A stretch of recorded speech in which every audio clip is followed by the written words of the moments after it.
Okay, so this is my review of game two of the Mechanic Institute's Quads Open.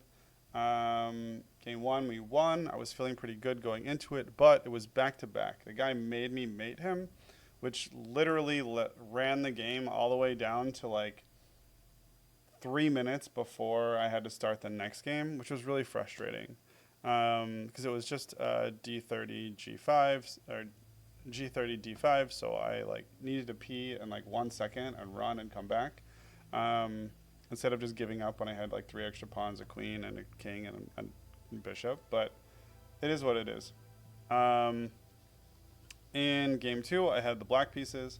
We were playing Alexander Ulanch, who was unrated against myself, 874. He played d4. So we went into our Sicilian, and then he played e4. And I played the Sicilian c5. He played d4. And I just reinforced with my b pawn. I know that reinforcing with your d pawn is slightly better here, but I just didn't really want to deal with it, and I was comfortable reinforcing with my b pawn. I had kind of looked over a line where I reinforced my b pawn earlier, and I faced this in a tournament last tournament, and I had played like a normal Sicilian as if nothing had happened, but it's a totally different situation, and I got myself in a bad spot. He played this position c4, which is not really a good move, so I just went back into playing a more traditional Sicilian. And then when he attacked my c-pawn, I just reinforced it with d6, and I was pretty happy.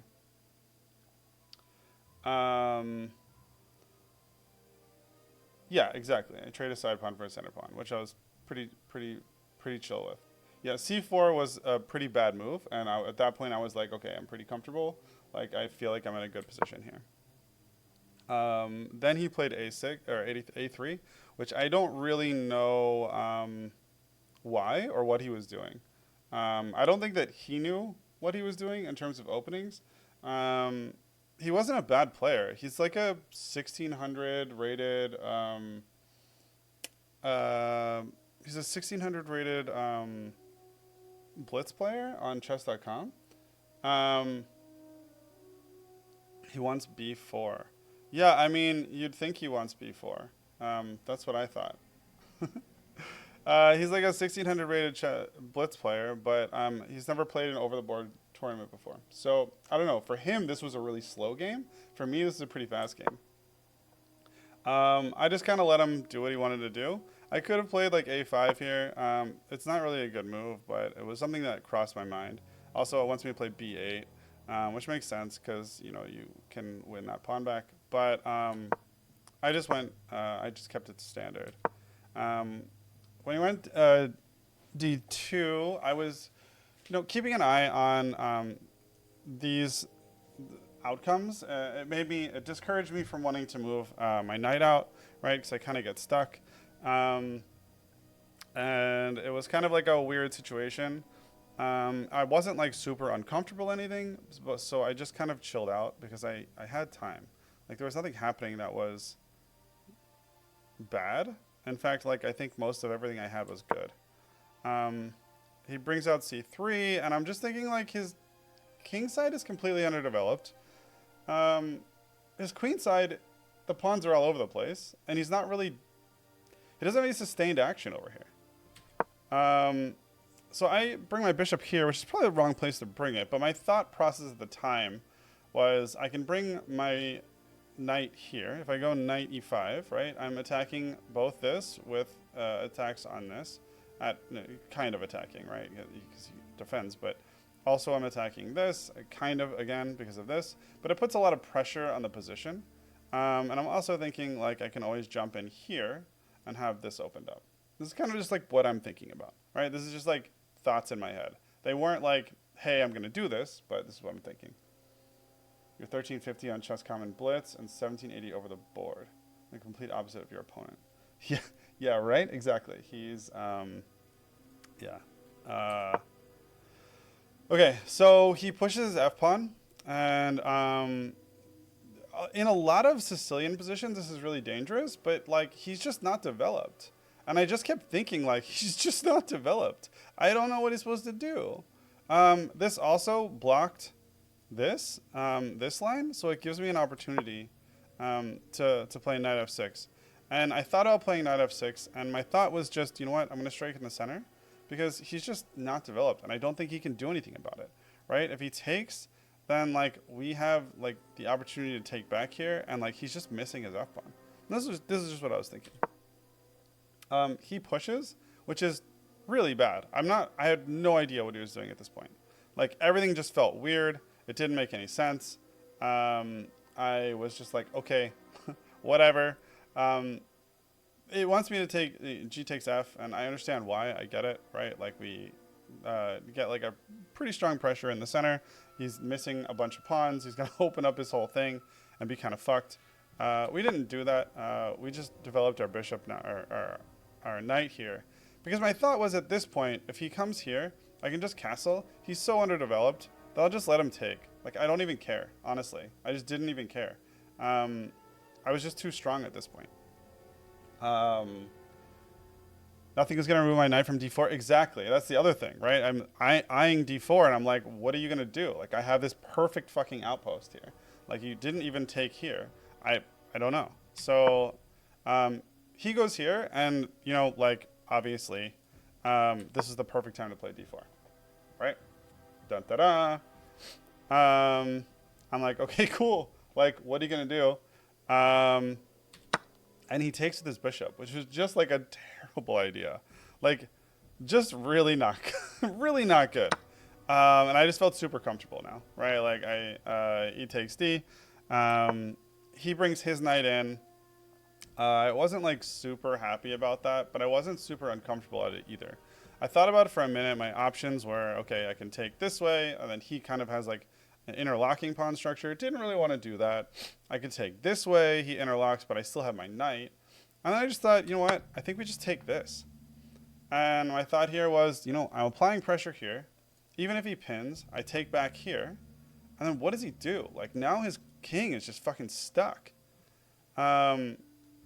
So, yeah, it's a free pawn, right? So everything's just kind of hangs. Like, it's just like, all right, like, you're not proposing any threats, and I don't know what I'm supposed to do. So he comes to try to pin my knight, which is, again, what I kind of expect him to do based on how he was playing. And I did what I said I was going to do, which is fine, which is great. No big deal.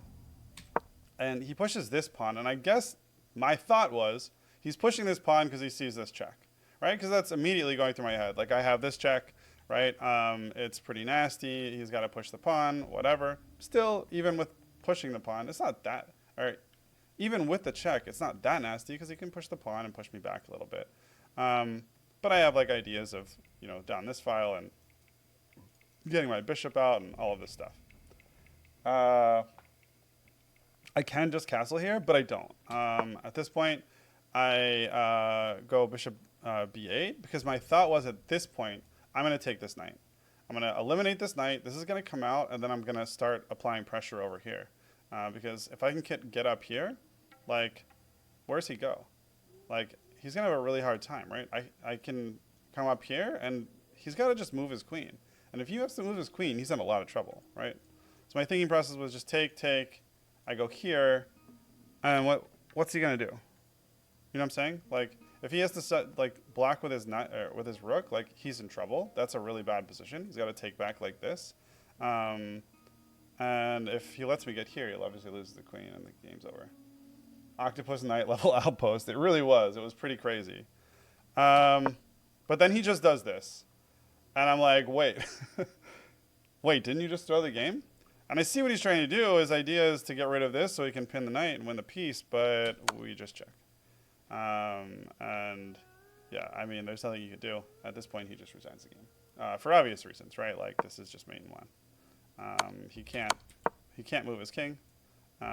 He can't block with anything. Yeah, like,